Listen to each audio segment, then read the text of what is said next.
नमस्कार दोस्तों, study point channel में आपका फिर से एक बार स्वागत है। आज की इस वीडियो में हम जानने वाले हैं कि टैली में जितने भी ग्रुप्स हैं उसका आप किस तरीके से यूज करेंगे तथा किन किन लेजरों को बनाते समय आपको कौन कौन सा ग्रुप डालना है। तो अंत तक हमारे साथ इस वीडियो में बने रहिए। यहाँ पे आपको ग्रुप बहुत सारे दिए रहेंगे, उसमें से आपको अलग अलग लेजर्स बनाते समय इसको डालना पड़ता है। तो सबसे पहले हम ये जान लेते हैं कि ग्रुप क्या होता है। ग्रुप आपका एक तरीके का अकाउंटिंग में बहुत सारे लेजरों का समूह होता है, क्योंकि हम अलग अलग तरीके के लेजर्स बनाते हैं तो उस लेजर को बनाते समय हमें अलग अलग ग्रुप को डालना पड़ता है। तो यहाँ पे आपका ग्रुप का डेफिनेशन होगा, अकाउंटिंग ग्रुप्स वह है जो एक ही स्वभाव के लेजरों का संग्रह होता है और इन ग्रुप्स की सहायता से हम टैली में यह जानते हैं कि हमें कौन सा लेजर बनाना है। जैसे अगर हम खर्चे का लेजर बनाते हैं तो हमको खर्चे वाले उसको ग्रुप में डालना है। अगर हम कोई इनकम का लेजर बना रहे हैं तो हमें इनकम में डालना है। अगर वो हमारी संपत्ति है, हमारा एसेट्स है, तो उसको एसेट्स वाले ग्रुप में डालना है। अगर वो हमारे लिए देनदार है, हमारा दायित्व है, तो उसको हम दायित्व वाले लेजर में डालेंगे। तो इस तरीके से हम ग्रुप के द्वारा अपने जितने भी लायबिलिटीज है, एसेट्स है, उसको हम पहचानते हैं। ग्रुप्स की सहायता से हम टैली को यह जानकारी देते हैं कि लेजर को हमें व्यापार की ट्रेडिंग खाते में डालना है कि प्रॉफिट अकाउंट में डालना है। तो इस तरीके से ग्रुप का मतलब होता है कि जितने भी हमारे पास लेजर है उसका समूह ही आपका ग्रुप कहलाएगा। एक ही प्रकार के लेजरों को एक ही ग्रुप में डाला जाता है। जैसे हम अलग अलग बैंक्स के नाम लेते हैं तो उसमें आपका जितने भी बैंक है उसको हम एक ही ग्रुप में डालेंगे और वो है आपका बैंक अकाउंट में। तो ऐसे ही आपको और भी अलग अलग ग्रुप्स मिल जाएंगे। यहाँ पे नीचे में आपको टोटल 28 ग्रुप और मिल जाएंगे। इसके अलावा अगर आप सिस्टम में देखेंगे तो आपको इसमें बहुत सारे और ग्रुप मिल जाएंगे, लेकिन इसमें डबल डबल दिया हुआ है तो हम इसको नहीं लेंगे। टोटल आपका 28 ग्रुप होता है, जिसमें से आपका 10 प्राइमरी और 18 सेकेंडरी होता है। तो उसको हम आगे देखने वाले हैं। यहाँ पे आपका जो पहला ग्रुप है वो है आपका कैपिटल का, जिसमें आपका कैपिटल जो है वो आपका अलग अलग तरीके के जितने भी प्रोप्राइटर्स हैं उसके लेजर बनाते समय डाला जाता है। इसके अलावा आपका रिजर्व एंड सरप्लस है, जो आपका कैपिटल का सेकेंडरी है। तो इसमें हम रिजर्व एंड सरप्लस को एक ऐसा संचय पैसा जो हम अपने फ्यूचर के लिए रखते हैं, तो वो आपका रिजर्व कहलाता है। अगर फ्यूचर में आपको कुछ भी प्रॉब्लम होता है तो उसके लिए आप इस रिजर्व को यूज कर सकते हैं। इसके अलावा रिजर्व में से जो पैसा बच जाता है, जैसे आपका जो काम है वो 1 लाख में ही हो जाता है, लेकिन आपने 2 लाख रुपए जमा करके रखे हुए हैं, तो जो 1 लाख बचा हुआ है वो है आपका सरप्लस। इसके अलावा दूसरा जो आपका ग्रुप है वो है आपका लोन एंड लायबिलिटी। दूसरा जो ग्रुप है वो है आपका बैंक ओडी और ओसीसी। यहाँ पे ओडी का फुल फॉर्म होता है ओवरड्राफ्ट, ओसीसी का फुल फॉर्म होता है ओवर कैश क्रेडिट। अगर आप अपने बैंक से ज़्यादा पैसे विथड्रॉ करते हैं तो उसी को हम ओडी ओसीसी बोलते हैं। यहाँ पे ओडी की सुविधा सिर्फ चालू खाते या फिर करेंट अकाउंट में ही दी जाती है, क्योंकि आपका जो करेंट खाता होता है उसमें आप ट्रांजेक्शन बहुत बार करते हैं, तो वो आपके ट्रांजेक्शनों को देख के ही आपको ओवरड्राफ्ट देता है या फिर ज़्यादा पैसे विड्रॉ करने की सुविधा देता है। इसके अलावा सेविंग अकाउंट में इसकी सुविधा नहीं मिलती है। अगला ग्रुप है सेकेंडरी आपका सिक्योर्ड लोन। यहाँ पे लोन का मतलब है जब आप कोई लोन रिसीव करते हैं तो उस टाइम पे अगर आप डालते हैं तो उसको आपको यहाँ पे सेकेंडरी वाले जो ग्रुप है सिक्योर्ड लोन उसमें डालना पड़ेगा। और आपको सिक्योर्ड लोन में तभी डालना है जब आप कोई मॉर्गेज के रूप में या फिर गिरवी के रूप में कोई सामान रख के लोन प्राप्त करते हैं। इसके अलावा अगर आप बिना गिरवी रखे कोई लोन प्राप्त करते हैं तो इस टाइम पे आपको अनसिक्योर्ड वाले ग्रुप में डालना है। अगला है आपका करेंट लायबिलिटी, मतलब आपके बिजनेस में जितने भी करेंट में लायबिलिटीज बनती है उसको आपको इस ग्रुप में डालना है। इसमें सबसे पहला जो सेकेंडरी है वो है आपका ड्यूटीज एंड टैक्सेस, जिसमें हम जितने सारे भी आपके टैक्स रहते हैं जैसे सीजीएसटी, एसजीएसटी, आईजीएसटी, यूटीजीएसटी, इसके अलावा टीडीएस, टीसीएस, जितने भी टैक्स आते हैं उसको आपको ड्यूटी एंड टैक्सेस के अंदर में डालना है। इसके अलावा अगला जो ग्रुप है वो है आपका सन्ड्री क्रेडिटर। यहाँ पे सन्ड्री क्रेडिटर का मतलब होता है विविध लेनदार। आपके पास जो लेनदार है वो तब होंगे जब आप कोई सामान उधारी में खरीद के लाएंगे, तो उस टाइम पे आप इस ग्रुप में डालेंगे। जैसे हम कोई सामान राम से खरीदते हैं उधारी में, तो राम को हमें सन्ड्री क्रेडिटर वाले ग्रुप में डालना है। अगला जो सेकेंडरी ग्रुप है वो है आपका प्रोविजन।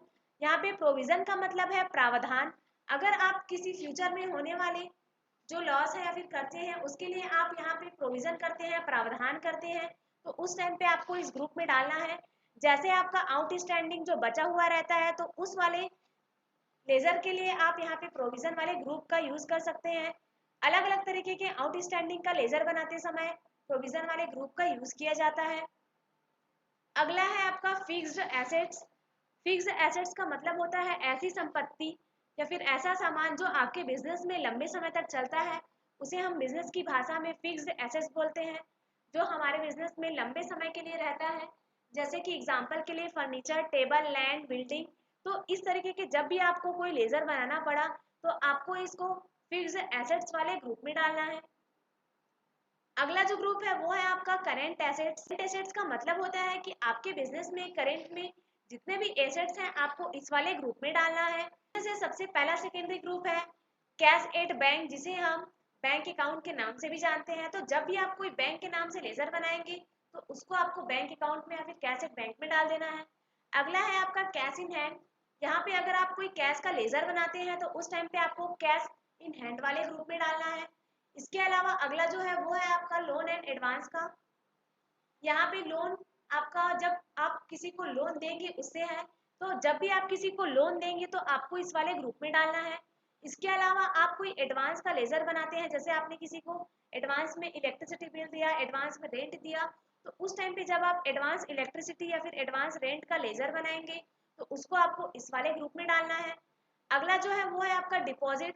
इसको हम डिपॉजिट एसेट्स के नाम से भी जानते हैं, क्योंकि यहाँ पे डिपॉजिट एसेट्स इसलिए कहा जाता है क्योंकि जब हम कोई सुविधा प्राप्त करते हैं तो उस सुविधा को प्राप्त करने के लिए हमें पैसे जमा करने पड़ते हैं, उसी को हम डिपॉजिट एसेट्स करते हैं। जैसे एग्जाम्पल के लिए अगर हम कोई रेंट की सुविधा लेते हैं तो उस टाइम पे हमें एडवांस के तौर पे या फिर डिपॉजिट के तौर पे पैसे हमें पहले से जमा करने पड़ते हैं 2 महीने का, तो उसको हम डिपॉजिट एसेट्स बोल सकते हैं, क्योंकि वो हमारा पैसा है और वो हमें जब हम उसकी जरूरत नहीं पड़ेगी तो वो पैसा हमें वापस रिटर्न मिलेगा, इसलिए उसको डिपॉजिट एसेट्स भी कहा जाता है। अगला जो ग्रुप है वो है आपका सन्ड्री डेटर। यहाँ पे सन्ड्री डेटर का मतलब है विविध देनदार, जो आपको पैसे देंगे और पैसे तब देंगे जब आप किसी को उधारी में सामान बेचेंगे। तो जब भी आप किसी पर्सन को उधारी में सामान बेचेंगे तो उस पर्सन को आपको सन्ड्री डेटर वाले ग्रुप में डाल देना है। एग्जाम्पल के लिए जैसे आप कोई श्याम नाम के एक व्यक्ति को सामान बेच रहे हैं उधारी में, तो उस टाइम पे आपको श्याम को सन्ड्री डेटर वाले ग्रुप में डालना है। अगला है आपका स्टॉक इन हैंड। यहाँ पे अगर आप अलग अलग तरीके के जो स्टॉक है उसको बनाते हैं तो आपको इस वाले ग्रुप में डालना है। एग्जाम्पल के लिए ओपनिंग या फिर क्लोजिंग है। अगला जो ग्रुप है वो है आपका रिवेन्यू, और इसको हम रिवेन्यू एंड एक्सपेंडिचर के नाम से भी जानते हैं। तो यहाँ पे आपका जो भी खर्चा है, जो भी आय व्यय आप बिजनेस में करते हैं, उसको आपको इस वाले ग्रुप में डालना है, जिसमें से सबसे पहला है आपका परचेस अकाउंट। जब भी आप परचेस या परचेस रिटर्न का लेजर बनाते हैं तो उस टाइम पे आपको इस वाले ग्रुप में डालना है। जैसे हमने यहाँ पे सामान परचेस किया तो आपको परचेस का लेजर बनाना पड़ेगा, तो यहाँ पे आपको परचेस वाले ग्रुप में डाल देना है। अगर आप परचेस रिटर्न का भी लेजर बनाते हैं तब भी आपको इस वाले ग्रुप में डालना है। अगला है आपका सेल्स अकाउंट। जब आप सेल्स या फिर सेल्स रिटर्न का कोई लेजर बनाते हैं तो इस टाइम पे आपको इस वाले ग्रुप में डालना है। अगला है आपका इनडायरेक्ट इनकम। अगर ऑफिस में कोई आपको इनकम होता है तो उसको आपको इनडायरेक्ट इनकम में डालना है। यहाँ पे डायरेक्ट और इनडायरेक्ट का मतलब होता है कि जब भी आपके बिजनेस से कोई रिलेटेड रहेगा या फिर आपके ऑफिस से रिलेटेड रहेगा तो उसको आपको इनडायरेक्ट में डालना है। लेकिन जब आपका जो प्रोडक्ट है या फिर जो भी लेजर है वो आपका फैक्ट्री या फिर मैन्युफैक्चरिंग से रिलेटेड रहेगा तो उसको आपको डायरेक्ट वाले में डालना है। तो यहाँ पे हम डायरेक्ट इनकम की बात कर लेते हैं। यहाँ पे डायरेक्ट इनकम का मतलब हुआ कि जब भी आपके ऑफिस में जो भी इनकम प्राप्त होगी उसको आपको इनडायरेक्ट इनकम में डालना है। अगला है आपका डायरेक्ट एक्सपेंस। तो जब भी आपके फैक्ट्री में कोई भी आपको खर्चा करना होगा तो उसको आपको इस वाले ग्रुप में डालना है। अगला है आपका इनडायरेक्ट एक्सपेंस।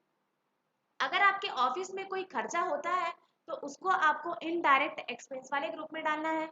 यहाँ पे आपको डायरेक्ट इनकम का जो ग्रुप है वो नहीं मिलेगा, क्योंकि आपका जो डायरेक्ट इनकम रहता है वो प्रॉफिट में इंक्लूड हो जाता है। अगला है आपका इन्वेस्टमेंट। यहाँ पे इन्वेस्टमेंट का मतलब होता है निवेश करना।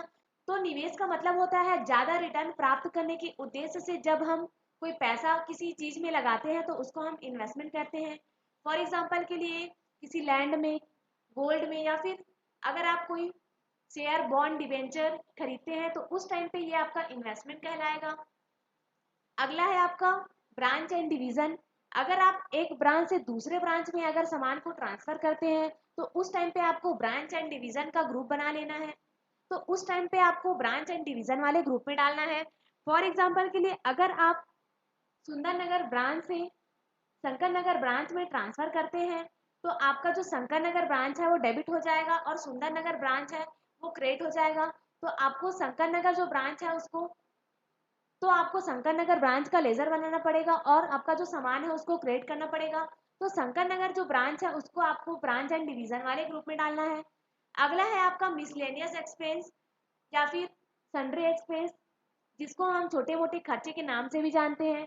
तो यहाँ पे आपका जो ऑफिस में छोटे मोटे खर्चे होते हैं, जैसे कि वहाँ पे सफाई के लिए कुछ सामान खरीद लिए, चाय शक्कर के लिए कोई हम सामान खरीद लिए, तो उसके बिहाफ पे आपको यहाँ पे सन्ड्री एक्सपेंस या फिर मिसलेनियस एक्सपेंस का आपको यहाँ पे ग्रुप डालना पड़ेगा।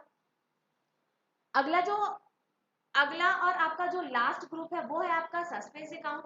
यहाँ पे सस्पेंस का मतलब होता है संदेह, मतलब ऐसी चीजें जिसके बारे में संदेह है, हमें पता ही नहीं है, तो उसको आपको सस्पेंस वाले ग्रुप में डाल देना है। फॉर एग्जाम्पल के लिए जैसे आप कोई पैसे रिसीव करते हैं लेकिन आपको पता ही नहीं है कि वो पैसे आपको किसने दिए, तो उस टाइम पे आपको सस्पेंस अकाउंट के नाम से लेजर बना लेना है और उसको आपको सस्पेंस वाले ग्रुप में डाल देना है। और इसी तरीके से आप इसमें इंक्रीज कर सकते हैं। तो चलिए अब हम टैली में चलते हैं और अलग अलग तरीके के लेजर्स बनाते हैं और उसमें अलग अलग तरीके के ग्रुप्स को डाल के देखते हैं। यहाँ पे हम नीचे में जितने भी एग्जाम्पल्स हैं उसको ले लेते हैं।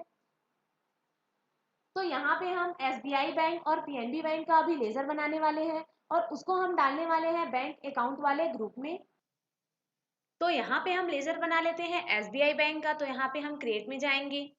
क्रिएट में जाने के बाद हमें यहाँ पे लेजर में जाना है और यहाँ पे आपको लेजर बनाना है SBI बैंक का। तो यहाँ पे SBI बैंक लिख दीजिए और यहाँ पे इंटर करके आपको नीचे आ जाना है और यहाँ पे जो अंडर दिया हुआ है यहाँ पे आपको बैंक अकाउंट डालना है।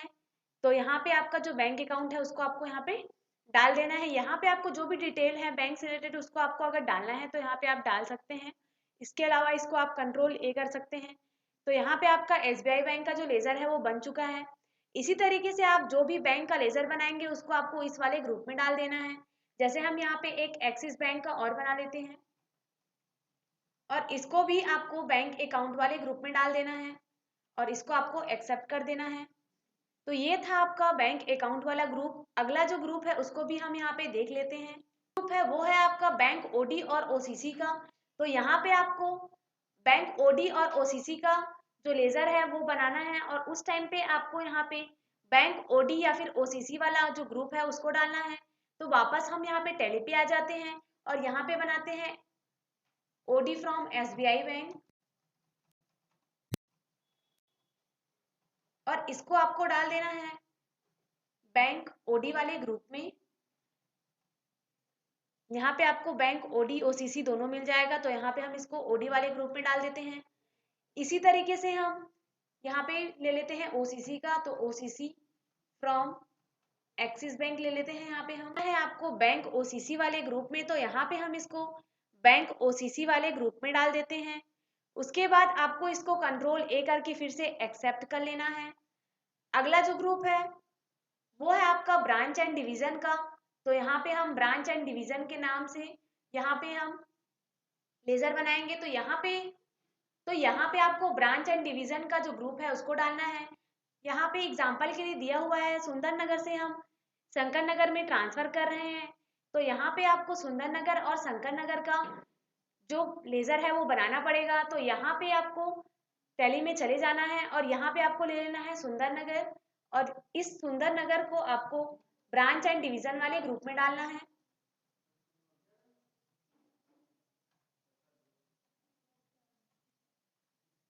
तो सुंदर नगर को हम यहाँ पे ब्रांच एंड डिवीजन वाले ग्रुप में डाल देते हैं। उसके बाद यहाँ पे आपको एक्सेप्ट कर लेना है। तो ऐसे ही आपको जितने भी ब्रांच एंड डिवीजन से रिलेटेड लेजर मिलेंगे आपको इस वाले ग्रुप में डाल देना है। अगला जो ग्रुप है वो है आपका कैपिटल का। तो यहाँ पे आपको कैपिटल वाला जो ग्रुप है वो तब डालना है जब आप कोई प्रोप्राइटर से रिलेटेड कोई लेजर बनाते हैं। फॉर एग्जाम्पल अगर आप कोई मोहन प्रोप्राइटर्स का लेजर बनाते हैं तो उस टाइम पे आपको कैपिटल वाले ग्रुप में डाल लेना है। यहाँ पे हम मान लेते हैं कि सोहन प्रोप्राइटर जो है वो आपका बिजनेस का प्रोप्राइटर है और वो आपके बिजनेस में सामान ला रहा है, तो उस टाइम पे आपको यहाँ पे उसका लेजर बनाना पड़ेगा।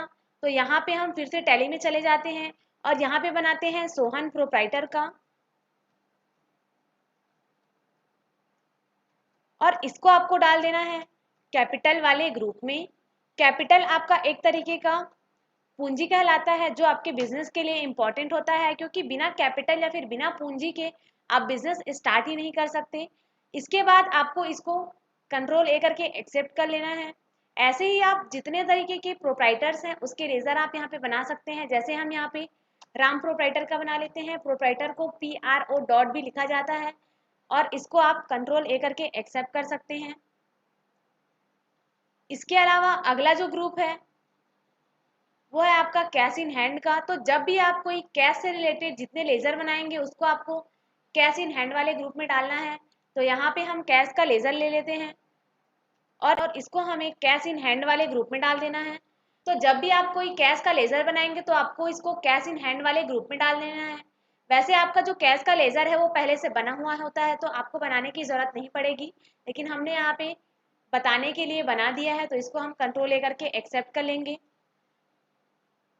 अगला जो ग्रुप है वो है आपका करेंट एसेट्स का। तो जब भी आपके बिजनेस में कोई कम समय में जो एसेट्स है वो रहेगा तो उसके लिए आपको यहाँ पे करेंट एसेट्स का जो ग्रुप है वो डालना है। फॉर एग्जांपल के लिए अगर आप कोई बिल रिसीव करते हैं तो उसको आपको यहाँ पे करेंट एसेट्स में डालना है। इसके अलावा कोई आपका इनकम है जो आपको प्राप्त हो रहा है तो उसको आपको करेंट एसेट्स में डालना है।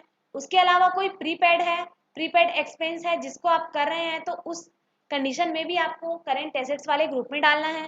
तो यहाँ पे हम फिर से टैली में चले जाते हैं और यहाँ पे हम बनाते हैं बिल्स रिसीवेबल का,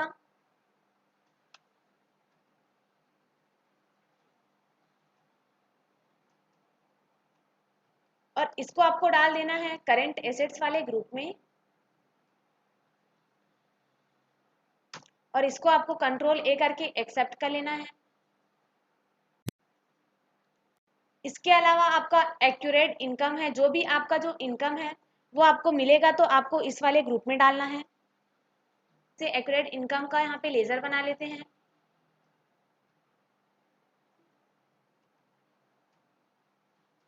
और इसको आपको डाल देना है करेंट एसेट्स में। तो जितने भी आपके लेजर्स जो हैं वो कम समय के लिए रहेंगे उसको आपको करेंट जो एसेट्स है उस वाले ग्रुप में डाल देना है। इसके अलावा अगला जो आपका ग्रुप है वो है आपका करेंट लायबिलिटी।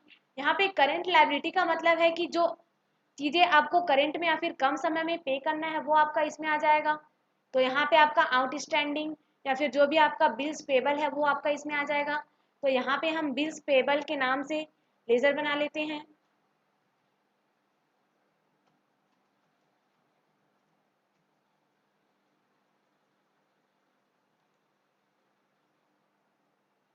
और यहाँ पे हम इसको रखेंगे करेंट लायबिलिटी में, और इसको आपको कंट्रोल ए करके एक्सेप्ट कर देना है। यहाँ पे अगला जो लेजर है वो है आपका डिपॉजिट एसेट्स का। तो जब भी आप कोई सुविधा को प्राप्त करने के लिए कोई पैसे जमा करते हैं तो उस कंडीशन में आपको डिपॉजिट एसेट्स वाले ग्रुप में डालना पड़ता है। तो यहाँ पे हम लेजर बना लेते हैं टेलीफोन डिपॉजिट का, इलेक्ट्रिसिटी डिपॉजिट का और लैंडलॉर्ड डिपॉजिट का। तो हम यहाँ पे वापस टैली में चलते हैं और यहाँ पे हम बना लेते हैं टेलीफोन डिपॉजिट,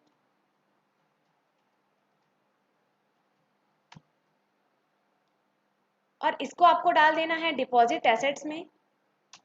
उसके बाद इसको एक्सेप्ट कर लेना है। इसके अलावा आपको बनाना है लैंड लॉर्ड डिपॉजिट,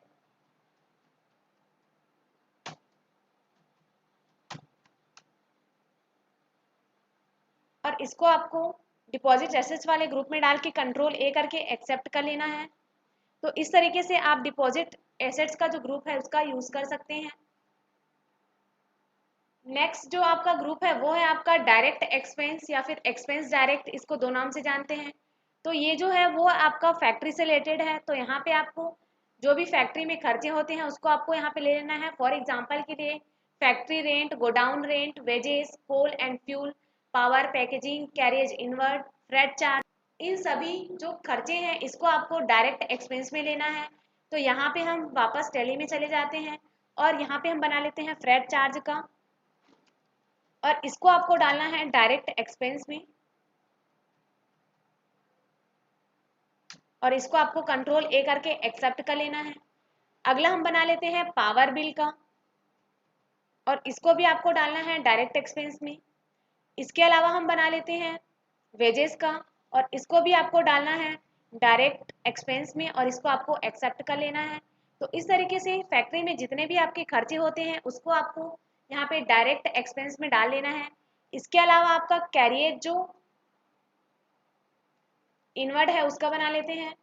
यहाँ पे कैरियज इनवर्ड का मतलब होता है गाड़ी का जो हम चार्ज देते हैं, गाड़ी का जो भाड़ा देते हैं उसी को हम यहाँ पे कैरियज इनवर्ड बोलते हैं, और इसको आपको कंट्रोल ए करके एक्सेप्ट कर लेना है। यहाँ पे अगला जो ग्रुप है वो है आपका डायरेक्ट इनकम का। तो यहाँ पे जितने भी आपके बिजनेस में डायरेक्ट इनकम होंगे उसको आपको इस वाले ग्रुप में डाल देना है। वैसे ये आपका जो इनकम है वो आपका डायरेक्ट जो प्रॉफिट रहता है उसमें जुड़ जाता है। यहाँ पे आप कोई सर्विस देंगे या फिर कोई सामान सेल करेंगे उस टाइम पे भी बना सकते हैं, जैसे income from business service, income from selling product. तो यहाँ पे हम लेजर बना लेते हैं इनकम फ्रॉम बिजनेस सर्विस का, और इसको आपको डालना है डायरेक्ट इनकम में। तो यहाँ पे हम इसको डायरेक्ट इनकम वाले ग्रुप में डाल के कंट्रोल ए कर लेंगे। इसके अलावा हम एक और लेजर बना लेते हैं इनकम फ्रॉम प्रोडक्ट सेलिंग का,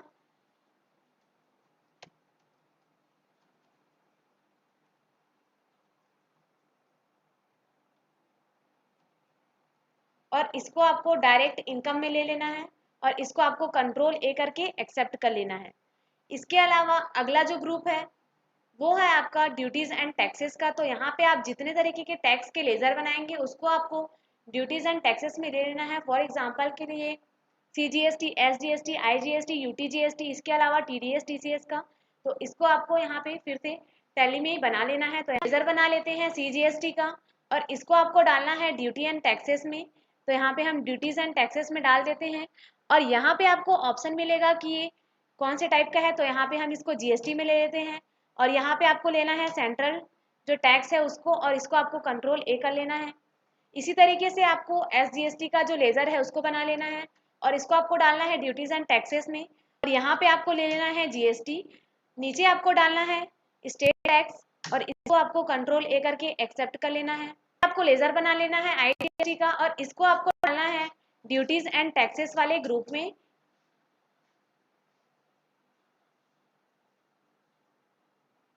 टाइप ऑफ टैक्स में आपको डालना है GST में, और इसमें डाल देना है आपको इंटीग्रेटेड टैक्स। उसके बाद इसको आपको फिर से कंट्रोल ए करके एक्सेप्ट कर लेना है। यहाँ पर अगला जो ग्रुप है वो है आपका फिक्स्ड एसेट्स का। तो यहाँ पे फिक्स्ड एसेट्स का आपको तब यूज करना है जब आपके बिजनेस में कोई ऐसी चीजें जिसका आप लंबे समय तक यूज करते हैं उसका लेजर बनाते हैं। फॉर एग्जाम्पल के लिए अगर आप फर्नीचर का, बिल्डिंग का, कंप्यूटर का यहाँ पे लेजर बनाते हैं तो उस टाइम पे आपको यहाँ पे फिक्स्ड एसेट्स वाले ग्रुप में डालना है।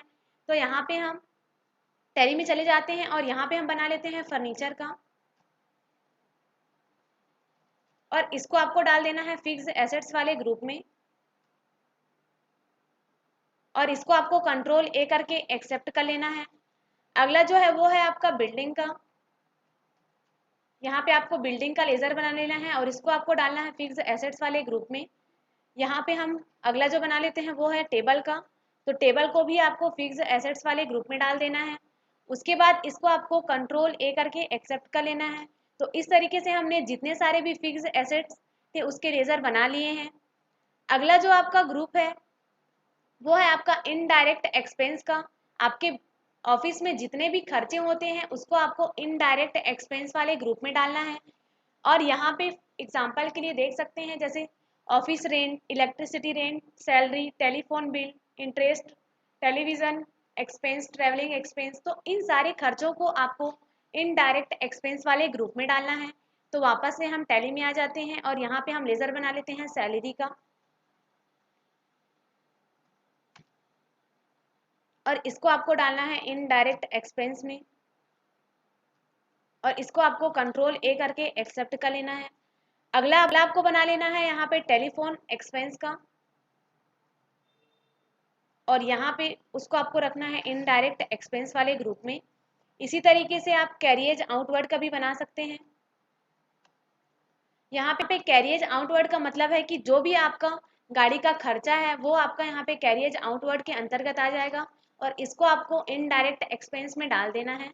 तो इसी तरीके से ऑफिस में और भी जितने तरीके के खर्चे होते हैं उसको आपको इनडायरेक्ट एक्सपेंस वाले ग्रुप में डाल देना है।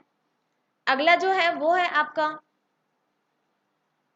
Indirect income. अगर आपके ऑफिस में कोई इनकम आपको प्राप्त होता है तो उस कंडीशन में आपको इनडायरेक्ट इनकम वाले ग्रुप में डाल देना है। एग्जाम्पल के लिए अगर आप कोई इंटरेस्ट रिसीव करते हैं, अगर कोई डिस्काउंट रिसीव करते हैं या फिर कोई कमीशन रिसीव करते हैं तो उस कंडीशन में आपको इसको इनडायरेक्ट इनकम वाले ग्रुप में डाल देना है। तो यहाँ पे हम लेजर बना लेते हैं इंटरेस्ट रिसीव का,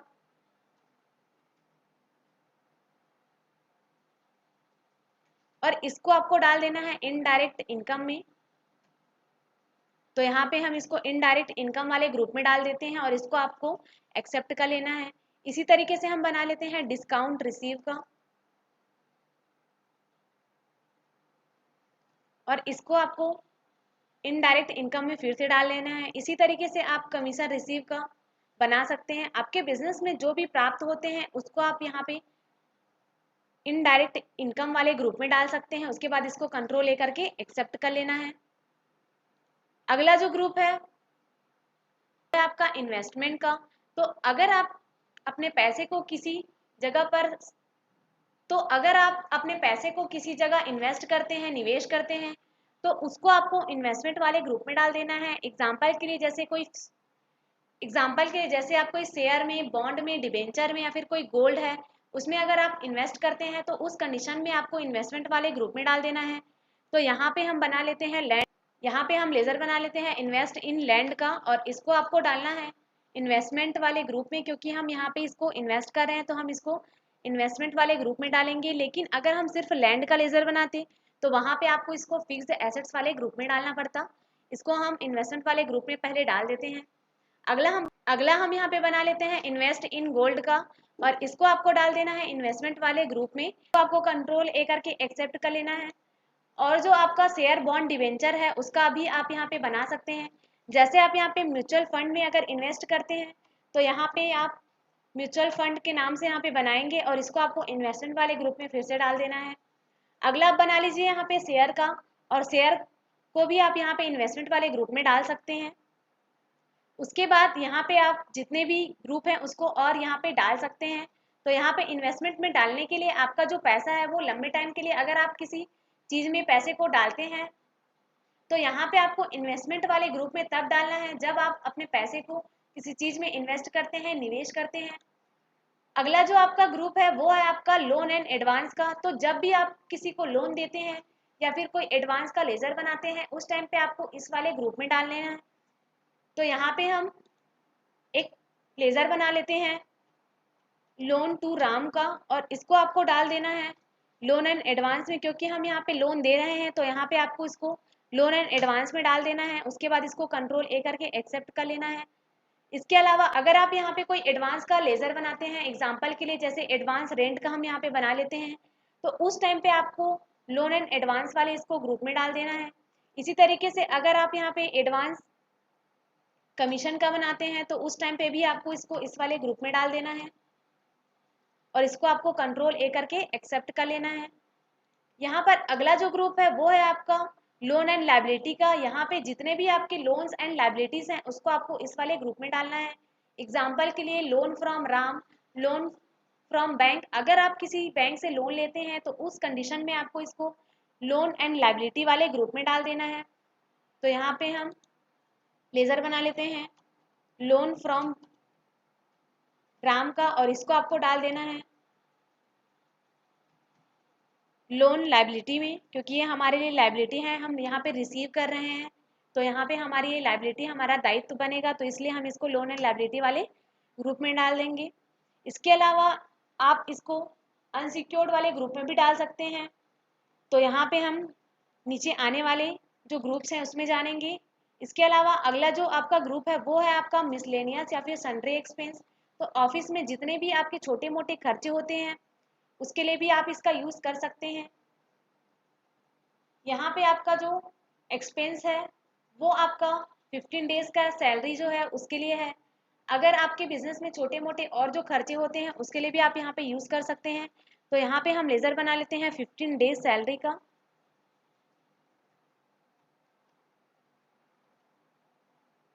और इसको आपको डाल देना है मिसलेनियस वाले ग्रुप में, और इसको आपको कंट्रोल ए करके एक्सेप्ट कर लेना है। इसके अलावा अगर आप कोई छोटी मोटी चीज़ें जैसे कोई फिनाइल, शक्कर या फिर चाय पत्ती, जो भी आपका ऑफिस का छोटा मोटा खर्चा है उसके लिए कोई खरीदते हैं, तो आपको यहाँ पे बनाना पड़ेगा सन्ड्री एक्सपेंस का। और यहाँ पे इसको आपको डाल देना है मिसलेनियस वाले ग्रुप में। इसके अलावा आपको इसको कंट्रोल ए करके एक्सेप्ट कर लेना है। अगला जो आपका ग्रुप है वो है आपका प्रोविज़न का। तो यहाँ पे प्रोविज़न का मतलब होता है कि जो भी आपका प्रावधान रहता है वो आपका प्रोविज़न के अंतर्गत आता है। तो यहाँ पे हम जितने भी आउटस्टैंडिंग के लेज़र बनाएंगे उसको आपको इस वाले ग्रुप में डालना है। तो यहाँ पे हम आउटस्टैंडिंग कमीशन के नाम से बना लेते हैं।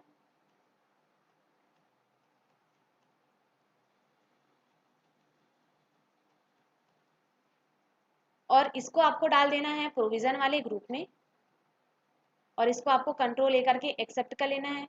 यहाँ पे आउटस्टैंडिंग को O/S भी लिखा जाता है, और यहाँ पे हम ले लेते हैं आउटस्टैंडिंग रेंट का, और इसको भी आपको प्रोविज़न वाले ग्रुप में डाल देना है। तो जितने भी आउटस्टैंडिंग के लेज़र बनेंगे उसको आपको इस वाले ग्रुप में डाल देना है। अगला जो आपका ग्रुप है वो है आपका परचेज का। तो जब भी आप कोई परचेज का या फिर परचेज रिटर्न का लेज़र बनाएंगे तो आपको इस वाले ग्रुप में डालना है।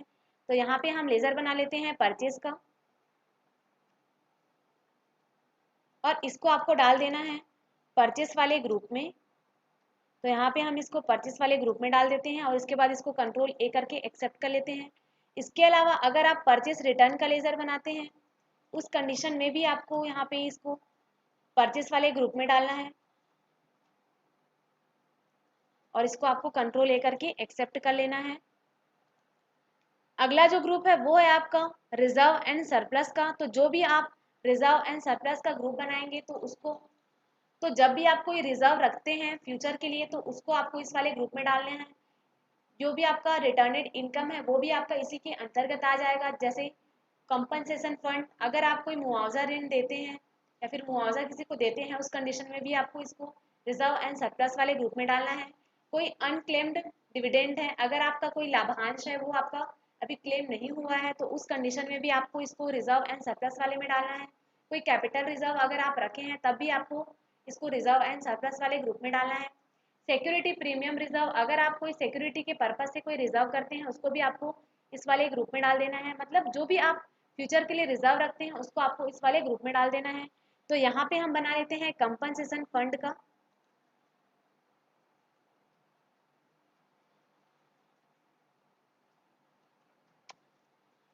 और इसको आपको डाल देना है रिजर्व एंड सरप्लस वाले ग्रुप में।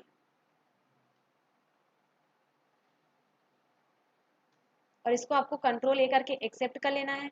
अगला है अनक्लेम्ड डिविडेंड, इसको भी आपको रिजर्व एंड सरप्लस वाले ग्रुप में डाल देना है और एक्सेप्ट कर लेना है। इसके अलावा आप इसको रिटर्नेड इनकम में भी डाल सकते हैं। अगला है आपका कैपिटल रिजर्व, तो इसको हम यहाँ पे बना लेते हैं,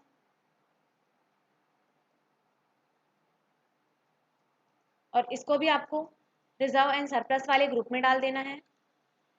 और जो है वो है आपका सिक्योरिटी प्रीमियम रिजर्व, तो इसका भी हम यहाँ पे लेजर बना लेते हैं,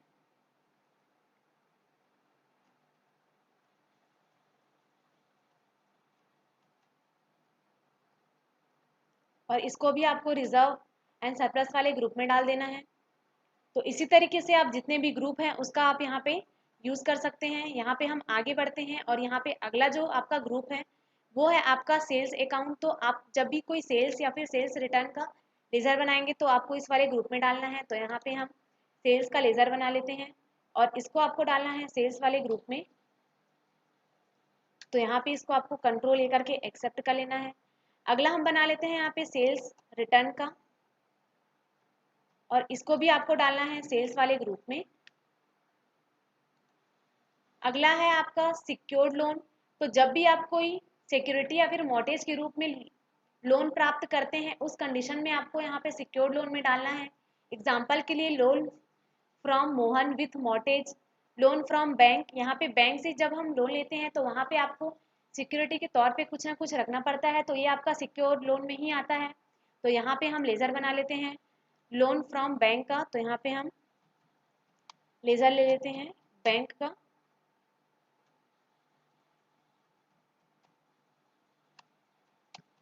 और इसको आपको डाल देना है सिक्योर्ड लोन में, और इसको आपको कंट्रोल लेकर के एक्सेप्ट कर लेना है। अगला हम बना लेते हैं loan from Ram with mortgage. यहाँ पे मॉर्टेज का मतलब होता है गिरवी रखना, तो यहाँ पे आप इसको लिख देंगे। उसके बाद इसको आपको सिक्योर्ड लोन में डाल देना है और इसको एक्सेप्ट कर लेना है। इसके अलावा अगला जो आपका ग्रुप आता है वो है आपका स्टॉक इन हैंड।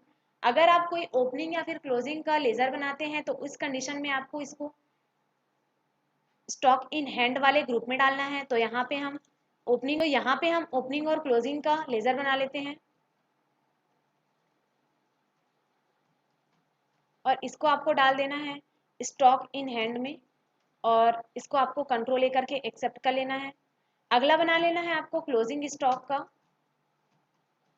और इसको आपको डाल देना है स्टॉक इन हैंड वाले ग्रुप में, और इसको आपको एक्सेप्ट कर लेना है। नेक्स्ट जो आपका ग्रुप है वो है आपका सन्ड्री क्रेडिटर का। यहाँ पे सन्ड्री क्रेडिटर का मतलब है जो भी आपके लेनदार हैं, और लेनदार तब होंगे जब हम कोई सामान उधारी में बेचेंगे। एग्जाम्पल के लिए goods purchase from Shyam, goods purchase from Ram, goods purchase from Geeta. तो हम यहाँ पे श्याम, गीता और राम का जो लेजर है उसको आपको सन्ड्री क्रेडिटर वाले ग्रुप में डालना है। तो यहाँ पे हम लेजर बना लेते हैं राम का, और यहाँ पे इसको डालना है आपको सन्ड्री क्रेडिटर वाले ग्रुप में, और इसको आपको कंट्रोल करके एक्सेप्ट कर लेना है। अगला हम बना लेते हैं गीता का, और इसको आपको डालना है सन्ड्री क्रेडिटर वाले ग्रुप में, और इसको भी आपको एक्सेप्ट कर लेना है। तो यहाँ पे आपको ध्यान रखना है जो आपका सन्ड्री क्रेडिटर और डेटर है उसमें गलती नहीं होना चाहिए, वरना आपका जो बैलेंस शीट है वो यहाँ पे बिगड़ जाता है। अगला जो आपका ग्रुप है वो है आपका सन्ड्री डेटर का, मतलब जितने भी आपके देनदार हैं, और देनदार तब होंगे जब आप कोई सामान उधारी में किसी को सेल करेंगे। एग्जाम्पल के लिए जैसे आप किसी मीरा नाम के व्यक्ति को सेल करते हैं तो यहाँ पे आपको मीरा को वहाँ पे सन्ड्री डेटर वाले ग्रुप में डालना है। अगर हम यहाँ पे ऋषभ या फिर पंकज के नाम से कोई लेजर बनाते हैं और उसको हमने सेल किया है तो उस कंडीशन में आपको इसको सन्ड्री डेटर वाले ग्रुप में डालना है। तो यहाँ पे हम बना लेते हैं, और यहाँ पे आपको ध्यान से करना है क्योंकि अगर आप यहाँ पे सन्ड्री डेटर की जगह क्रेडिटर डाल देते हैं तो ये गलत हो जाता है। तो आपको यहाँ पे इसको ध्यान रखना है। उसके बाद इसको कंट्रोल ए करके आपको इसको एक्सेप्ट कर लेना है। अगला जो है वो है आपका मीरा का। तो यहाँ अगला जो लेजर बना लेते हैं हम यहाँ पे मीरा के नाम से, और इसको आपको डाल देना है सन्ड्री डेटर में, और इसके बाद इसको कंट्रोल ए करके एक्सेप्ट कर लेना है। इसके अलावा आप यहाँ पे ऋषभ के नाम से बना लीजिए, और इसको भी आपको डालना है सन्ड्री डेटर में। उसके बाद इसको आपको कंट्रोल लेकर के एक्सेप्ट कर लेना है। तो इसमें हमने बहुत सारे ग्रुप्स को पढ़ लिया है, और आगे जो ग्रुप्स आने वाले हैं वो भी आपके लिए बहुत इंपॉर्टेंट है। तो यहाँ पे आपका जो अगला जो ग्रुप आता है वो है आपका सस्पेंस अकाउंट का।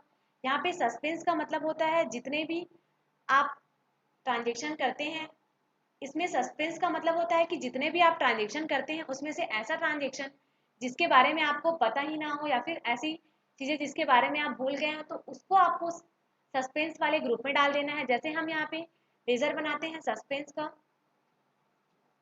और यहाँ पे इसको आपको डाल देना है सस्पेंस अकाउंट का। जब भी आप कोई ऐसी चीज़ें जिसके बारे में आप नहीं जानते हैं उसको आपको सस्पेंस वाले ग्रुप में डाल देना है, और इसको आपको कंट्रोल लेकर के एक्सेप्ट कर लेना है।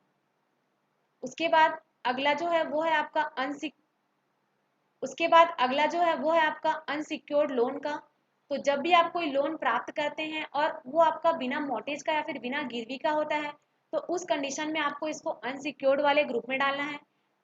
तो यहाँ पे हम लेजर बना लेते हैं loan from Mohan, loan from Manish के नाम से। तो यहाँ पे हम टैली में चले जाते हैं और यहाँ पे हम बना लेते हैं लोन फ्रॉम मोहन, और इसको आपको डाल देना है अनसिक्योर्ड लोन में, क्योंकि ये आपका गिरवी नहीं है तो यहाँ पे आपको इसको अनसिक्योर्ड में डालना है। इसी तरीके से आपको यहाँ पे लोन फ्रॉम मनीष के नाम से यहाँ पे बना लेना है,